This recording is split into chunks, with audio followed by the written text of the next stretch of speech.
Los problemas emocionales de los personajes de las series y películas suelen estar bastante exagerados. Y como este ejercicio se nos hizo bastante interesante, es por eso que en este video vamos a estar repasando cuáles de estos personajes necesitan ir a terapia si existieran en la vida real. Disfrútenlo. Ya llegamos. Y esto es... Al Preli.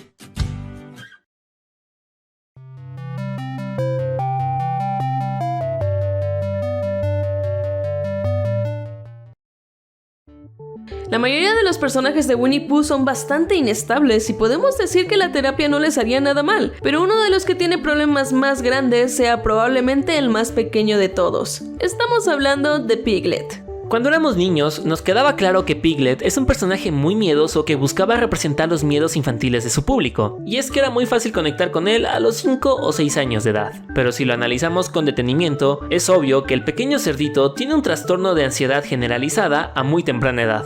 Este trastorno se caracteriza, entre otros síntomas, por la intranquilidad, ideas constantes de escenarios catastróficos y sensación de estar en constante peligro ante una realidad que no nos está atacando ni de forma física ni de forma emocional. Esto es muy distinto a tener fobias en nuestra niñez. Sabemos que las fobias específicas son más comunes en niños que en adultos. Por ejemplo, cuando somos niños, solemos temerle a la oscuridad o a los monstruos que viven debajo de tu cama. Pero en tanto vamos creciendo, aprendemos a reconocer cuáles son los peligros más plausibles y descartamos los más irracionales. En el caso de Piglet, no solo es que tenga fobias específicas, sino que lo vemos temerle a casi todo la mayor parte del tiempo. Siempre que Pooh y sus amigos están a punto de salir de aventura, Piglet entra en crisis e intenta convencerlos de que lo más seguro es quedarse en casa. Y en este año sí que tiene razón en eso. Esto es porque en su mente ya aparecieron un montón de posibles escenarios catastróficos de cosas malas que podrían pasarle, exactamente como suele suceder en el trastorno de ansiedad generalizada. 1.605.000 finales. ¿En cuántos ganamos? En uno. Piglet está constantemente temblando y muerto de miedo ante cualquier situación, pero también es cierto que cuando un amigo está en peligro, su deseo por ayudar es más grande que su ansiedad.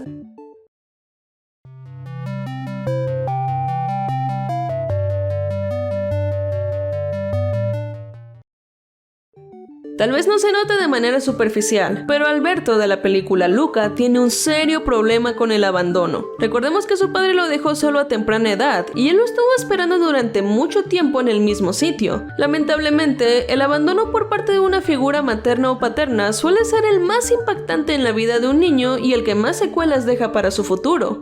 Una de las consecuencias de este tipo de abandono son los extremos ataques de celos. Es común que personas que sufrieron abandonos de parte de sus padres transfieren ese sentimiento a los amigos y a las parejas. Hasta es probable que si no tienen la atención adecuada, pasen el resto de su vida con un miedo incontrolable e intenso a ser abandonados por los demás. El caso de Alberto lo vemos reflejado en su amistad con Luca. El abandono de su padre explica los celos que llegó a sentir cuando Julia y Luca comienzan a volverse más cercanos. La primera escena donde lo vemos molestarse es cuando Julia empieza a conectar con Luca a través de su interés por conocer el mundo, algo que ambos ansían. Alberto comienza a sentirse molesto porque Luca está conectando con otra persona y ahora reparte su tiempo entre sus dos amigos. Esta incomodidad se debe a su miedo a ser abandonado. Lo más probable es que sienta que si Luca tiene otra amiga con quien conecta por una cosa tan importante como es el conocer el mundo, entonces podría preferirla y abandonarlo automáticamente, como lo hizo su padre. Como teme perderlo, también le aconseja a Luca no ir a la escuela. Sus celos llegan a tal grado que le dice a Julia que es un monstruo marino con la esperanza de que los rechace. A este punto, podemos decir que a Alberto le urge la terapia para superar el abandono de su padre y disminuir las secuelas de este. Afortunadamente, al final vemos a Alberto dejar ir a Luca y confiar en que esté con quien esté, eso no afectará su amistad.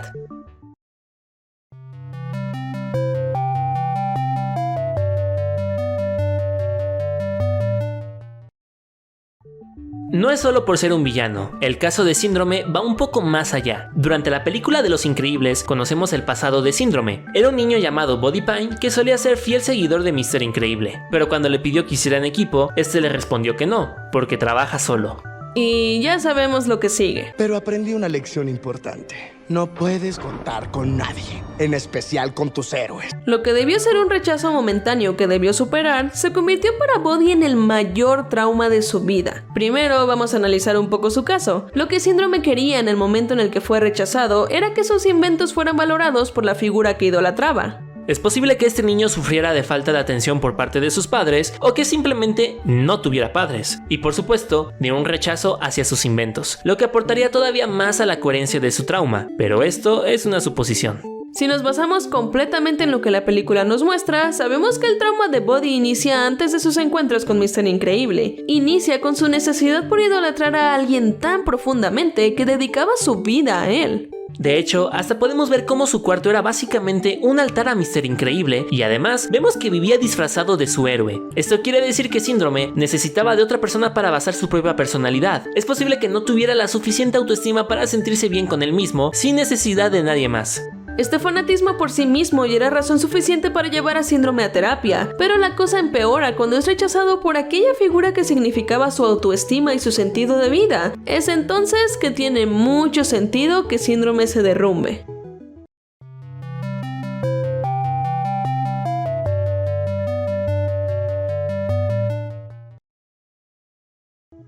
Bertie es una zorzal bastante insegura de sí misma y durante toda la serie la vemos caer en constantes ataques de ansiedad. En el episodio 4, pelea consigo misma para evitar una presentación laboral que la pone muy nerviosa. Cuando habla con su pareja sobre el asunto, incluso él le sugiere que podría estar viviendo uno de sus preataques de pánico y se está preocupando por algo más simple de lo que piensa.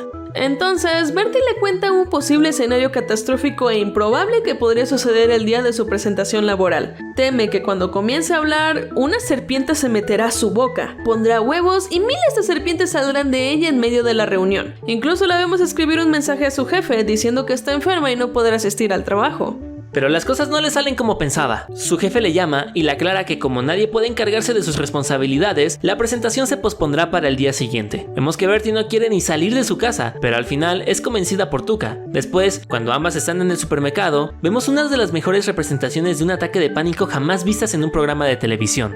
Al quedarse sola por un momento, ve a una niña haciendo desorden y una señora tirando productos por accidente y comienza a sentirse intranquila. Luego es testigo de una discusión entre dos personas. A este punto, Bertie ya está escondida, aterrorizada y llamando a su novio Speckle. Parece que todos los sonidos del supermercado comienzan a hacerse molestos y fuertes, cosas que suelen pasar en los ataques de pánico porque los sentidos se agudizan tanto que podemos percibir nuestro alrededor con mucho mayor detalle. La canción que canta Bertie a continuación habla de cómo los ataques de pánico suceden a veces sin motivo aparente y de la importancia de la salud mental. Por suerte, en la temporada 2, Bertie ya empieza a ir a terapia.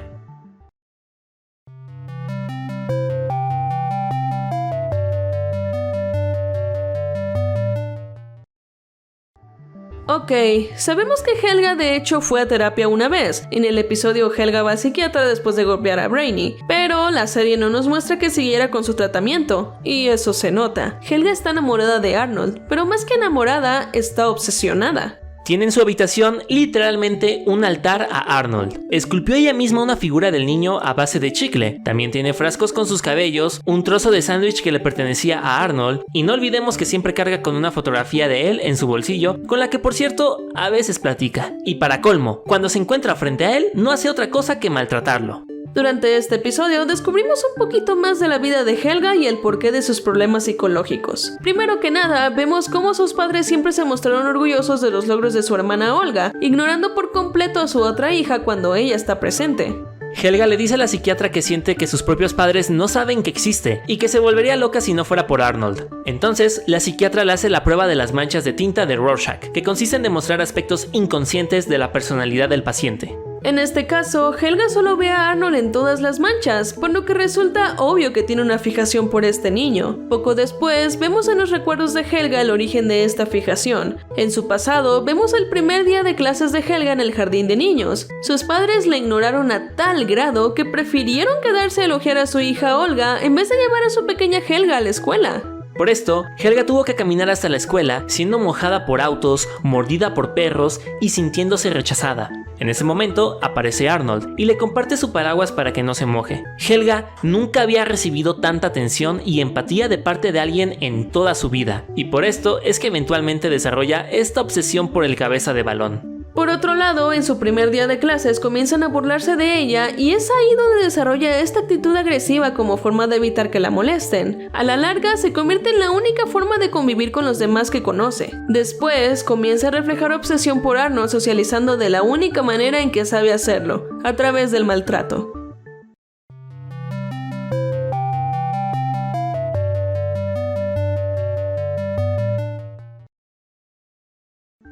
El profesor de Timmy Turner, Crocker, tiene una grave obsesión con los padrinos mágicos. En el pasado, Crocker fue un niño modelo que tenía padrinos mágicos, Cosmo y Wanda, pero eventualmente los perdió por culpa de Timmy. Resulta que en el año de 1972, cuando Crocker era solo un niño, reveló que tenía padrinos mágicos accidentalmente y como consecuencia, Cosmo y Wanda fueron apartados de su lado y sus memorias fueron borradas. Esto explica por qué ninguno de los padrinos de Timmy recuerdan en la actualidad haber sido padrinos mágicos de Crocker hace muchos años. En el episodio 34, Los orígenes ocultos de Denzel Crocker, Timmy conoce el pasado de Crocker cuando viaja a 1972 y decide ayudar a evitar que Crocker revele que tiene padrinos mágicos, pero las cosas no terminan como Timmy quería, ya que termina accidentalmente revelando ante el micrófono por culpa de Cosmo que Crocker tiene padrinos mágicos y causando justamente lo que quería evitar. Fue ahí cuando comenzó la obsesión de Crocker por demostrar la existencia de los padrinos mágicos, para lo cual siente que debe atrapar uno. El hombre usa su sueldo de maestro para inventar toda clase de radares, detectores y dispositivos para encontrar padrinos mágicos. De hecho, vemos que cada vez que pronuncia las palabras padrinos mágicos, lo hace gritando al mismo tiempo que se retuerce y se contorsiona violentamente. Crocker vive en constante frustración por no lograr nunca atrapar padrinos mágicos y descarga su ira sobre sus alumnos, a quienes aterroriza reprobándolos en exámenes sorpresa. Se sabe también que debido a su obsesión, fue expulsado de la Universidad de Baltimore al ser considerado un loco. En las primeras temporadas de Los Padrinos Mágicos, supimos que planea hacerse con un padrino mágico para instaurar su propio orden mundial, aunque eso signifique convertir a todos los que se le opongan en camarones. Por suerte, parece haber dejado de lado sus deseos de dominación mundial en las últimas temporadas y ahora parece más obsesionado en solo demostrar su existencia.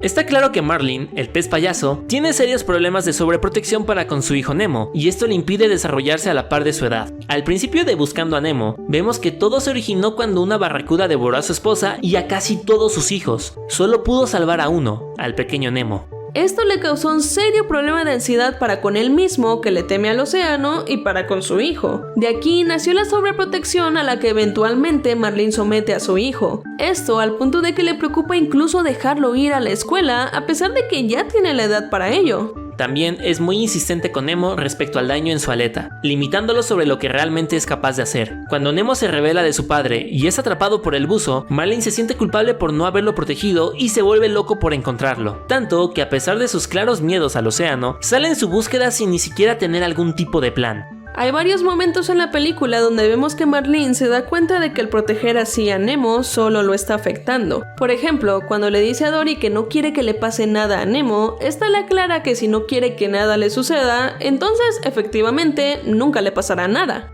haciendo hincapié en que debe dejar que su hijo viva sus propias experiencias. Igualmente, cuando Nemo está en la pecera del dentista, vemos cómo a causa de la sobreprotección de su padre, cree muy poco en sus capacidades físicas y cuando queda atrapado en la manguera del oxígeno, no sabe qué hacer para salir. En ese momento, Gil le revela que él también tiene una aleta mal, le cuenta que eso nunca lo detuvo, y por lo tanto le aclara a Nemo que si él se metió ahí, entonces él puede salir por sí solo. En ese momento, Nemo comprende que es capaz de mucho más de lo que pensaba y logra salir de la manguera sin ayuda de nadie. Más adelante vemos a Marlin charlando con la tortuga Crush, quien también tiene un pequeño hijo. A Marlin le llama la atención cómo Crush deja que su hijo haga cosas que él considera peligrosas. Por esto, le pregunta cómo se sabe cuando los hijos están listos para tener más independencia.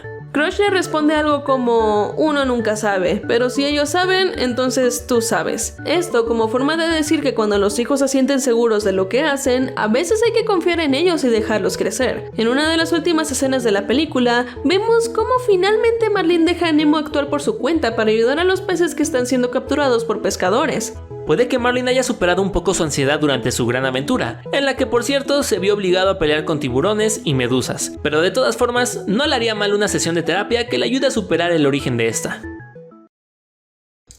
Bueno, Frelis, pues hasta aquí llega el video del día de hoy. Aquí en los comentarios díganos qué les pareció, qué opinan de estos pobres personajes que requieren atención psicológica y qué otros personajes creen ustedes que deberían ir a terapia. Por si se lo perdieron, aquí en la cara de él iba a estar apareciendo la anterior parte de los personajes que necesitan ir a terapia. Y hablando de personajes que ocupan atención psicológica, aquí en la cara de Alfredo les dejamos nuestro video de El culto de Boss Baby. Frelis, muchísimas gracias por ver este video hasta el final y recuerden que los queremos mucho. Adiós.